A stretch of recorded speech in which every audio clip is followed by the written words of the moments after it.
ఈరోజు press conference ఏర్పాటు చేసిన దానికి ఉద్దేశం ఏంటంటే, మనకు ఈ మధ్యకాలంలో సిటీలో ట్రై కమిషనరేట్స్లో కూడా, అట్లాగే అక్కడక్కడ రూరల్ ఏరియాస్ ఆఫ్ తెలంగాణ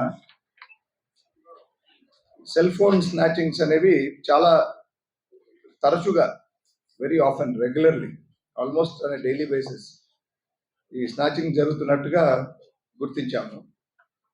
ముందు అంటే నేను ఛార్జ్ తీసుకున్న తర్వాత అది స్పోరాడిక్ ఐసోలేటెడ్ ఇన్సిడెంట్స్ అనుకున్నాను. అంటే ఇప్పుడు పని పాట లేని వాళ్ళు, కొంచెం రఫియన్స్, వాళ్ళు రాత్రిపూట పోయేటప్పుడు ఎవరైనా గలిబుల్ పీపుల్ రాత్రిపూట వాళ్ళు ఏదైనా రెస్టారెంట్ నుంచి వెళ్ళేటప్పుడు కానీ, మూవీస్ నుంచి వెళ్ళేటప్పుడు కానీ వాళ్ళని పట్టుకొని, లేదా కొంతమంది వర్క్ ప్లేస్ నుంచి వెళ్ళేటోళ్ళని, పెడెస్ట్రియన్స్ని ముందు వాళ్ళు టార్గెట్ చేసేవాళ్ళు. సో వీళ్ళు సడన్గా వీళ్ళు కూడా ఒక్కోసారి పెడెస్ట్రియన్స్ గానే వచ్చేవాళ్ళు, కొన్నిసార్లు టూ వీలర్స్ మీద కూడా. సో వచ్చేసి వాళ్ళని స్నాచ్ చేయడం ఒకటైతే, ముందు first few days which I observe, వాళ్ళతో ఏదో మాటల్లో పెడతారు, టైం ఎంత అయింది, లేకపోతే ఇప్పుడే ఈ బస్సు ఇక్కడ ఏమైనా బస్సు వస్తుందా పలానా చోటికి పోవడానికి అని వాళ్ళని ఎంగేజ్ చేసి, దెన్ వాడు ఆగి, అంటే ఆ person who ever is that gullible person, and generally it is in the isolated areas night time after 10:30, 11 usually.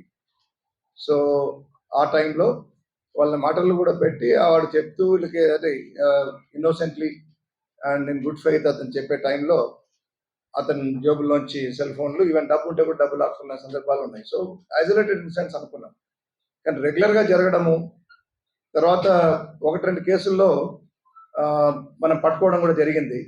But అది రిసీవర్ వరకు పోకుండా పట్టుకున్నారు, సెల్ ఫోన్ సీజ్ చేశారు పోలీసులు, అంతవరకు ఆగుతున్నాయి. సో అంతవరకు వాడు కూడా అంతకంటే ఎక్కువ చెప్పట్లేదు. అంటే అవును సార్ నేను చేశాను, నాకు డబ్బు కావాల్సింది అందుకని చేశాను. But we said the receiver must have sold it to someone. But చాలా కేసుల్లో బిగినింగ్లో ఇమ్మీడియట్గా పట్టుకోవడంతో సెల్ ఫోన్ వాడికి అమ్మేలోగానే మనకు రికవరీ కావడం, లేదా సెల్ ఫోన్ మన దగ్గర లేకపోయినా ఇది ఎక్కడో వేరే మా ఫ్రెండ్కి ఇచ్చాను చెప్పడం, ఇట్లా దాంతో. So it was still, I mean it was enquired further deeply. And ఇంకోటి గమనించింది అంటే, some of them were also caught by the very victims and there. ఇప్పుడు వాళ్ళు ఒకరిద్దరు వెళ్తుంటారు, సో వీళ్ళు ఇట్లా స్నాచ్ చేయడానికి ప్రయత్నం చేసినప్పుడు రెసిస్టెన్స్ ఇచ్చి గట్టిగా పట్టుకున్న విక్టిమ్స్ దెమ్సెల్వ్స్ పట్టుకొని కూడా అప్పచెప్పారు, ఒక 1 or 2 కేసెస్.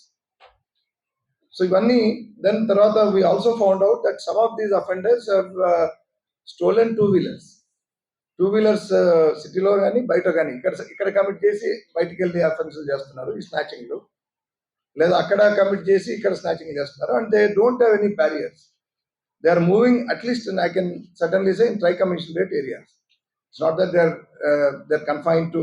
ఇప్పుడు ఇవాళ మీకు ప్రెస్ నోట్లో మీకు ఇస్తున్నది కొన్ని, అంటే ఆ కేసుల్లో మనం ఈ తీగ లాగాం కాబట్టి ఇవి ఇస్తున్నాం కానీ, but otherwise this particular menace, why I'm calling it as a menace, because it is happening regularly and then slowly trickle గా స్టార్ట్ అయ్యి every day in the morning when I was taking teleconference, almost 3-4 cases కూడా ఆ లెవెల్కి వచ్చాయి.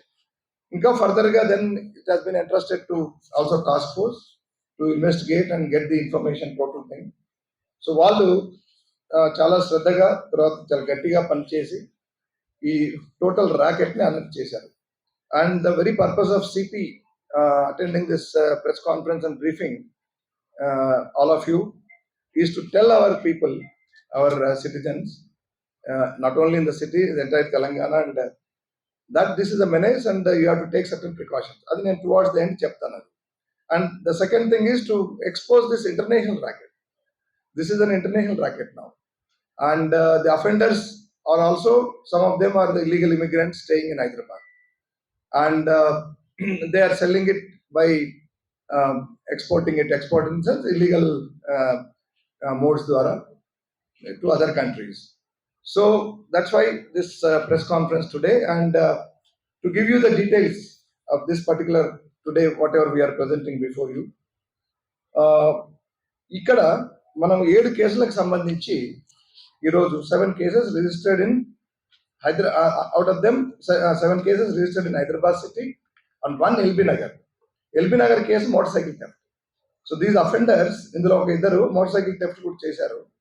చేసిన తర్వాత they have committed these 7 offenses in the city. So ఈ 7 offences సంబంధించిన అక్యూజ్ ని తర్వాత ఇవాళ వాళ్ళ దగ్గర నుంచి రికవర్ చేసిన ఈ మొత్తం 703 స్మార్ట్ ఫోన్స్ ని ఇవాళ మీ ముందు వాళ్ళ వివరాలు చెప్తున్నాము. Total there are 12 plus 5, 17 accused involved in this particular episode. We still believe there are a couple of other modules also, cells, which are operating like this. We are working on it and we are very confident that we'll unearth it. It's not just, I told you it is international racketeering. So this particular racket, I mean this particular organized crime is connected to Sudan. So the Sudanese are there. Out of the 17, there are 5 Sudanese illegal immigrants who are staying in Hyderabad. And these people are finally one of them, who is the ultimate receiver, is sending them to Sudan through ships, packing them in seafood, తర్వాత ఇంకా other foods ఈ thermo దాంట్లో ఈ frozen ఈ containers లో boxes లో పంపిస్తారు. ఆ వాటిలో అటువంటి బాక్సెస్ లో వీటిని పెట్టి పంపిస్తున్నట్టు కూడా మనకు తెలిసింది. అండ్ సుడాన్ పోయిన తర్వాత then they sell it whatever price there. As you know, Sudan is a poor country.